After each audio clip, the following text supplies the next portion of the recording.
Hello students, मैं सुधा स्वागत करती हूँ आप सबका आपके अपने चैनल तैयारी ऑनलाइन में। आज डिस्कस करेंगे हम वर्कशीट 16 और ये वर्कशीट है क्लास 9th का। वर्कशीट है 10 अगस्त 2020 का। तो आज का टॉपिक है हमारा लासा की ओर और यह टॉपिक हमारा हिंदी का है। तो आज हम डिस्कस करेंगे लासा की ओर, जिसके लेखक हैं राहुल सांकृत्यायन। तो चलिए स्टार्ट करते हैं अपना वर्कशीट। अगर आप हमारे चैनल पर नए हैं तो आप हमारे चैनल को सब्सक्राइब कर लें। वीडियो पसंद आए तो इसे लाइक करें, साथ ही अपने दोस्तों को भी शेयर ज़रूर करें।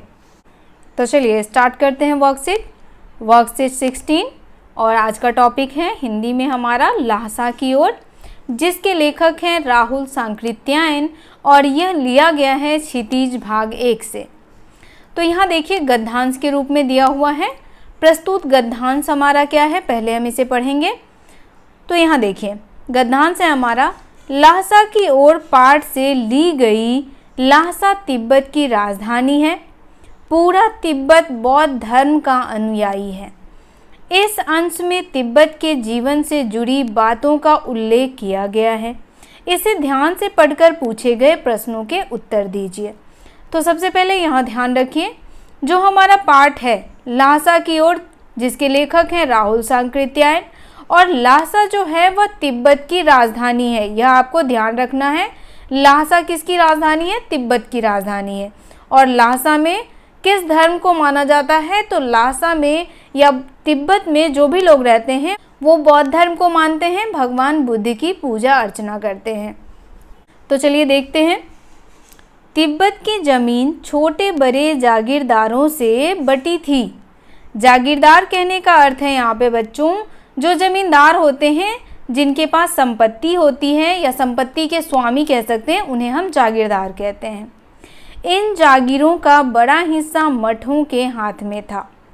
अपनी अपनी जागीर में हर जागीरदार कुछ खेती खुद करता था, जिसके लिए मजदूर उन्हें बेगार मिल जाते थे।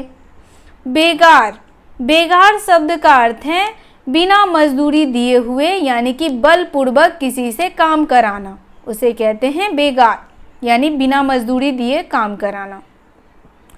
खेती का इंतजाम देखने के लिए वहाँ कोई भिक्षु भेजा जाता था, जो जागीर के आदमियों के लिए राजा से कम नहीं होता था। सेकर की खेती के मुखिया भिक्षु नमसे लेखक से बड़े प्रेम से मिले। वे बड़े भद्र पुरुष थे। हालांकि ऐसा नहीं था कि उन्हें कुछ भी ख्याल करना चाहिए।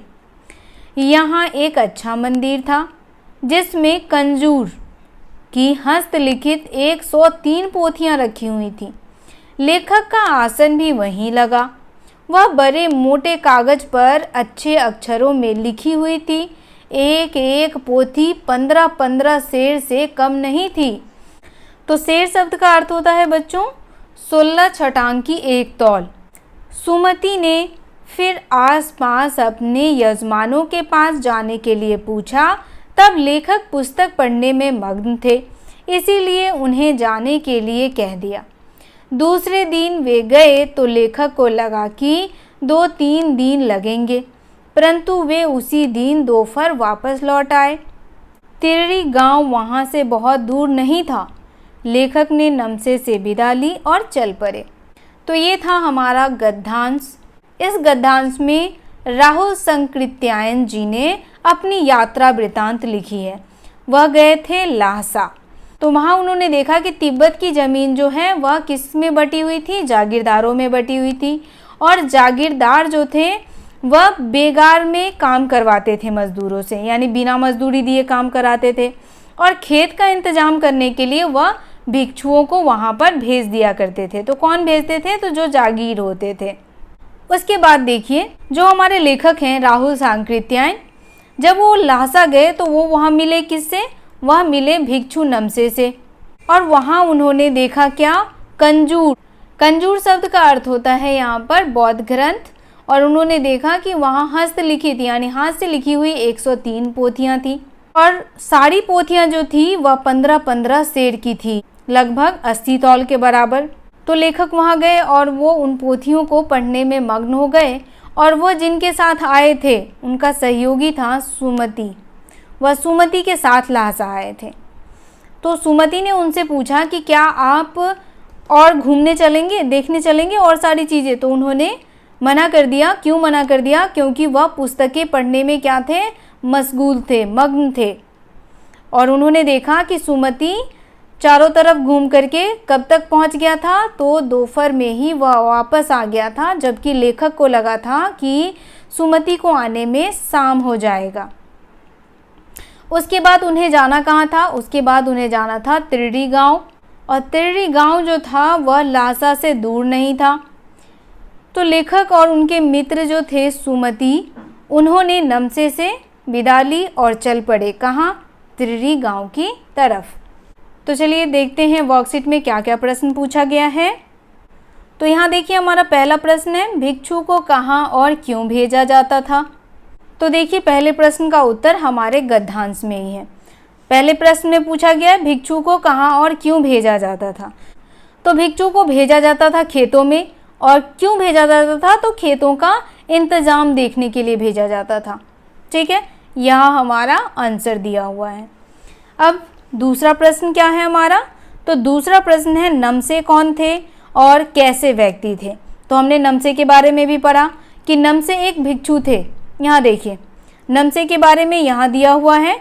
नमसे क्या थे? नमसे एक भिक्षु थे और वे एक बड़े ही भद्र पुरुष थे।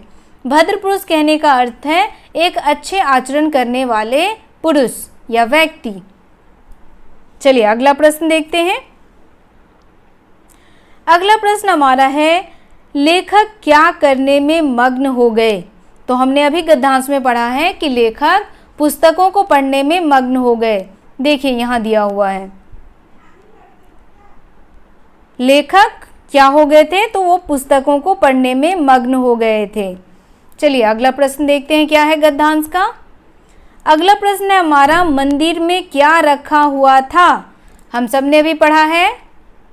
यहाँ देखिए मंदिर में क्या रखा हुआ था। तो मंदिर में कंजूर रखा हुआ था। कंजूर यानी कि बौद्ध ग्रंथ।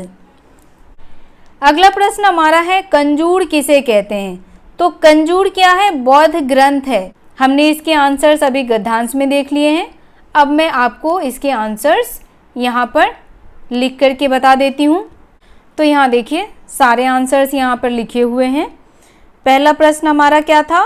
भिक्षु को कहाँ और क्यों भेजा जाता था। तो देखिए भिक्षु को खेतों पर भेजा जाता था। ये अगला प्रश्न हमारा क्या था? तो अगला प्रश्न था नमसे कौन थे तथा कैसे व्यक्ति थे। तो हमने अभी गद्यांश में देखा नमसे भिक्षु थे और वे एक बड़े भद्र पुरुष थे, यानी कि वह एक बहुत ही अच्छे व्यक्ति थे। अगला प्रश्न हमारा था लेखक क्या करने में मग्न हो गए।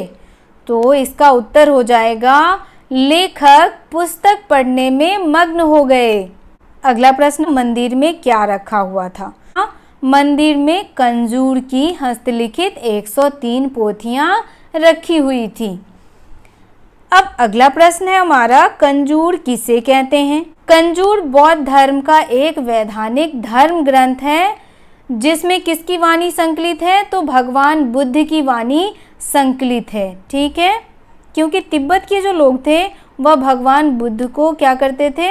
मानते थे, उनकी पूजा अर्चना करते थे। तो कंजूर में भगवान बुद्ध की वाणी संकलित की हुई है। आपको वीडियो कैसा लगा आप हमें कमेंट करके बताएं। आपका वर्कशीट यहीं समाप्त होता है। अगर आप हमारे चैनल पर नए हैं तो आप हमारे चैनल को सब्सक्राइब कर लें। वीडियो पसंद आए तो इसे लाइक और अपने दोस्तों को शेयर करना बिल्कुल ना भूलें, जिससे कि इस वर्कशीट को सॉल्व करने में उन्हें हमारे वीडियो से हेल्प मिल सके। आप हमें फेसबुक, इंस्टाग्राम और टेलीग्राम पर भी फॉलो कर सकते हैं। डिस्क्रिप्शन में आपको इसका लिंक मिल जाएगा। तो मिलते हैं अगले वर्कशीट के साथ। आप सबका धन्यवाद।